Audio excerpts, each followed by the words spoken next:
Bonjour et bienvenue dans votre hebdo de la semaine. Retour sur l'actualité vendéenne du lundi 26 août au vendredi 30 août. C'est lundi, la rentrée scolaire pour tous les élèves vendéens. Ils seront plus de 20 000 lycéens à reprendre dans les filières générales, technologiques et professionnelles. 35 000 collégiens vont eux reprendre la route des 66 établissements vendéens. Du côté des écoles maternelles et primaires, il y aura 1000 élèves de moins qu'en 2023, publics et privés confondus. Avant l'arrivée des élèves, nous avons suivi la rentrée des professeurs jeudi au collège Sacré-Cœur de La Roche-sur-Yon avec Alix Lanos. Cartable sur le dos, c'est l'heure de la rentrée pour les professeurs du collège Sacré-Cœur à La Roche-sur-Yon. Ils sont 45 à reprendre leur marque au sein de l'établissement. Et pour une reprise en douceur autour d'un café, les conversations tournent tout autour du même sujet. Chacun fait son petit bilan des vacances, on se remet dans l'ambiance et tranquillement, je dirais, parce qu'on ne travaille pas tous de la même manière, donc ça permet de reprendre contact. C'est toujours des moments importants parce qu'on revient, on reprend les infos sur la nouvelle année, on retrouve les collègues, on raconte nos vacances aussi, ça permet de passer un bon moment et puis de rattaquer la rentrée sereinement. Une étape indispensable, d'autant plus pour les 8 nouveaux professeurs du collège avant la plongée dans le grand bain lundi prochain. C'est important de rencontrer les collègues, de voir comment fonctionne l'établissement, de repérer les lieux, les classes. Ça permet de prendre un peu la température et puis de pouvoir après rentrer plus sereinement le jour J. Tout de suite, on fait connaissance. Les nouveaux ne sont pas laissés sur le côté, donc c'est plutôt très sympa. Après le café matinal, c'est l'heure de la réunion générale. L'occasion pour la nouvelle chef d'établissement, qui fait donc elle aussi sa première rentrée au Sacré-Cœur, de présenter son projet pour le collège. Très vite, le ton est donné, pas de Madame Leroy. Elle propose d'emblée que ses nouveaux collègues l'appellent par son prénom et la tutoient pour ceux qui le veulent. J'aimerais pouvoir à la fin de la journée connaître tous les prénoms, ça va peut-être pas être facile, mais voilà, ça fait partie des choses. Et puis que d'entrée de jeu, ils aient senti quel type de relation je souhaite avoir avec eux et vers quoi on va aller ensemble. C'est comme avec les élèves, c'est ce qu'ils vont en dire en rentrant chez eux le soir. Et comme pour les élèves, place à la traditionnelle photo de rentrée. C'est un peu de vide là, ici. Du vide, il ne risque pas d'y en avoir longtemps puisqu'après les professeurs, ce sont les 670 élèves qui feront leur rentrée dans ce collège dès la semaine prochaine. Merci à vous. Et pour cette rentrée, le réseau de transport Alliop en Vendée se prépare activement. Cette année, 35 000 élèves, majoritairement des collégiens et des lycéens, seront transportés par 970 cars. Bien que le réseau continue de rencontrer des difficultés pour recruter des conducteurs, la situation semble s'être améliorée par rapport à l'an dernier. Ce progrès est en grande partie dû à l'investissement conséquent du conseil régional qui a alloué 12 millions d'euros pour la formation des chauffeurs. Eh bien, nous sommes prêts. Là, toute l'équipe a préparé les circuits. On est en accord avec les transporteurs. Il y a le nombre de bus, il y a le nombre de chauffeurs. Donc, si on peut rassurer les familles, vous inquiétez pas. Lundi, il y aura un bus qui viendra prendre vos enfants. Donc, tout est prêt, sécurité. Tout. Reste à vos enfants. Et là, c'est un petit détail important. Qu'ils soient vêtus de leur gilet fluo vert pour leur sécurité. Uniquement pour ça. Et si vous n'avez pas encore toutes les fournitures pour vos enfants, vous n'avez plus beaucoup de temps. Pour faciliter la tâche des parents, certaines papeteries ont proposé des solutions comme des kits de fournitures en suivant la liste fournie. Les kits qui ont pu être soit récupérés en magasin, soit livrés directement dans l'établissement scolaire. Au Pourret-sur-Vie, pour cette rentrée 2024, ce sont 17 000 kits de fournitures qui ont été préparés. Un reportage de Florian Vosniak et Quentin Gaborio. Crayons, cahiers, classeurs ou autres calculatrices et tubes de colle, il y a comme un air de rentrée des classes chez l'entreprise Frimodo au Pourret-sur-Vie. Depuis le début du mois de juillet, les salariés de l'entreprise sont à pied d'œuvre pour préparer les fameux packs de fournitures des écoliers. Là, on est sur des packs à la carte, donc c'est-à-dire qu'on a la liste de tout ce qu'a choisi l'élève, et donc on prend au fur et à mesure ce qu'ils ont choisi. Donc là, par exemple, je suis rendue au compas. Donc je prends le compas et on fait ça. À chaque fois, je fluote. Comme ça, je sais où je suis rendue. Et voilà, on continue comme ça jusqu'au bout. Chaque pack est ensuite vérifié par un autre préparateur afin d'éviter toute erreur possible. L'entreprise familiale de fournitures, qui fête cette année ses 90 ans, a peu à peu remplacé le traditionnel supermarché.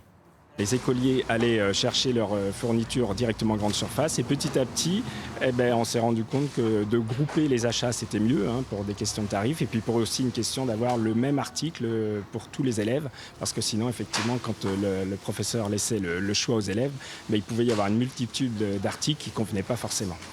Et avec 15 000 packs envoyés aux écoles et près de 2000 kits distribués directement dans son magasin, c'est une période très importante pour l'activité de l'entreprise. C'est quasiment 60% de notre chiffre d'affaires. Donc c'est là où on est obligé de prendre des saisonniers en plus, forcément.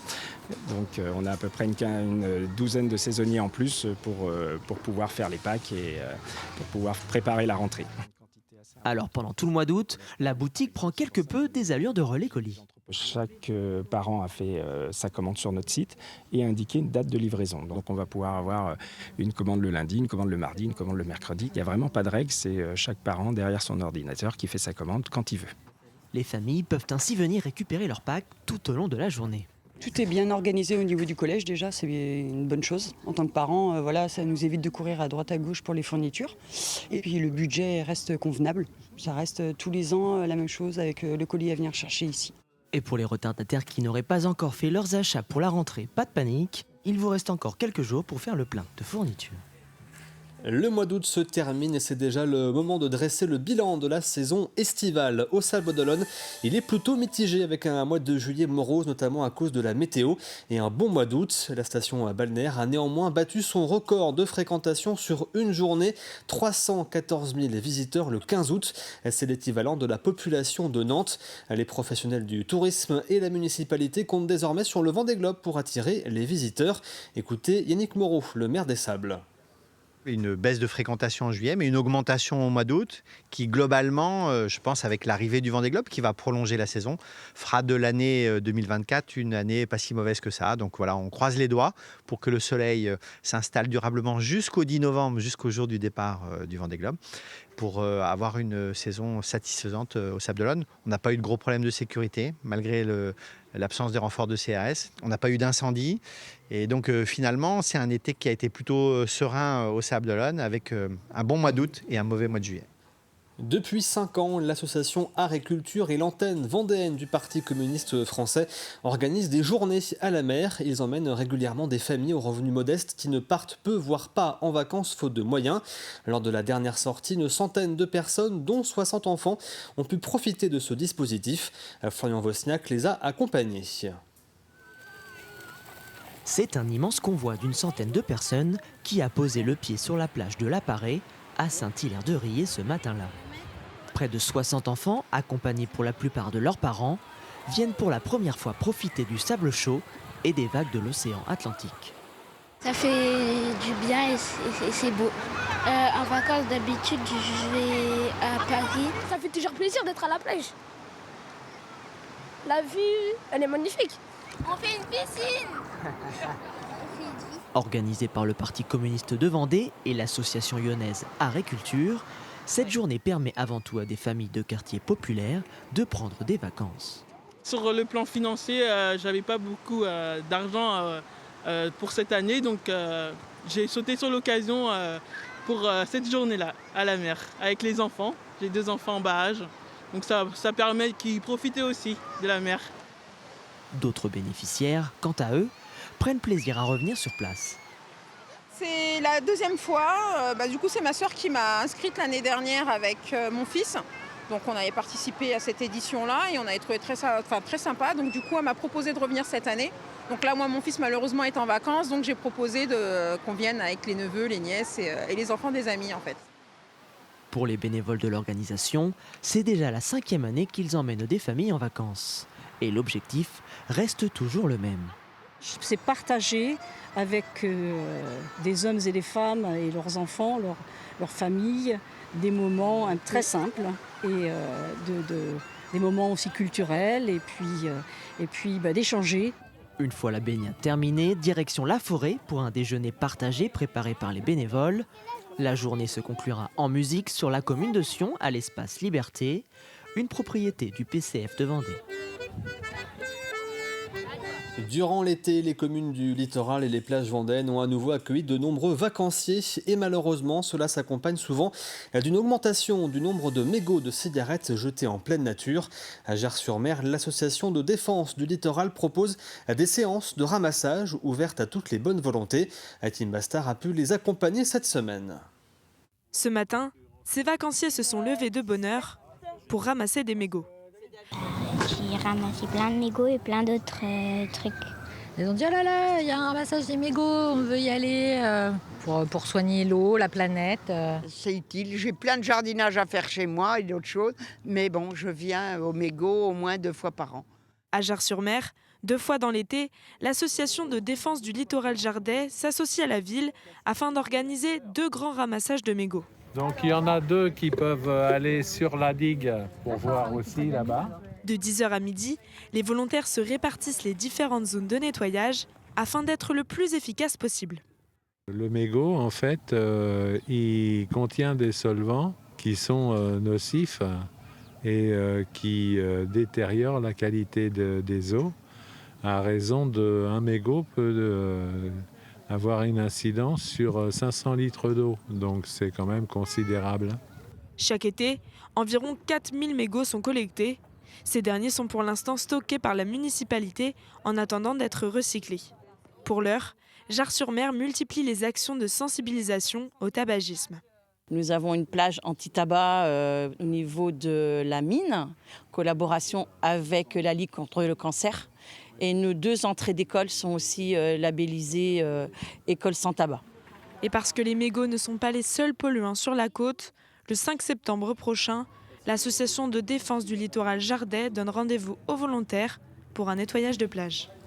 Le voile a enfin été levé cette semaine sur la programmation 2024-2025 du Vendespace. Cette saison va à nouveau être riche en événements sportifs et culturels. L'humour sera à l'honneur avec Jarry, Laura Lone ou encore Ahmed Silla. La musique également avec Pascal Obispo, Hera et l'héritage Goldman. Vous pourrez aussi vous laisser hypnotiser par le célèbre Mesmer. Et il y aura bien sûr du sport avec du VTT, du tennis, du judo et du basket. On fait le point sur les premiers temps forts à venir avec Grégoire de Châtillon.